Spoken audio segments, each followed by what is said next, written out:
മക്കൾ എഴുത്തു പഠിച്ചാൽ കാതിൽ ഈയം ഉരുക്കിയൊഴിക്കണ കാലത്ത് പഞ്ചമി പെണ്ണിന്റെ കയ്യും പിടിച്ചെടുത്തു പള്ളിക്കൂടത്തിൻ മുറ്റത്ത് തമ്പ്രാനെ ചങ്ക് ചവിട്ടി തകർത്ത് കയറിയിരുന്നതും വെല്ലുവിളിച്ചതും ആരാണ്ടാ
എഴുത്തു പഠിച്ചാൽ കാതിൽ ഈയം ഉരുക്കിയൊഴിക്കണ കാലത്ത് പഞ്ചമി പെണ്ണിന്റെ കയ്യും പിടിച്ചെടുത്തു പള്ളിക്കൂടത്തിൻ മുറ്റത്ത് തമ്പ്രാനെ ചങ്ക് ചവിട്ടി തകർത്ത് കയറിയിരുന്നതും വെല്ലുവിളിച്ചതും ആരാണ്ടാ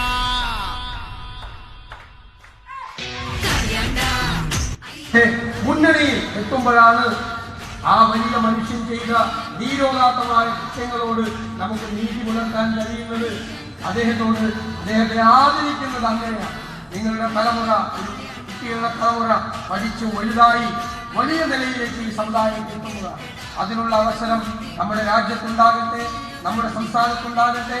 KPMS പോലുള്ള സംഘടനകൾ അതിനു വേണ്ടിയിട്ടുള്ള പോരാട്ടത്തിൽ കഴിഞ്ഞ ഉമ്മൻചാണ്ടി സർക്കാരിന്റെ കാലത്ത് KPMS ഒരു കോളേജ് അനുവദിക്കുകയുണ്ടായി. KPMS ഒരു കോളേജ് ഉണ്ടായിരുന്നു. ഇനി ഒരുപാട് കോളേജുകൾ ഉണ്ടാകണം.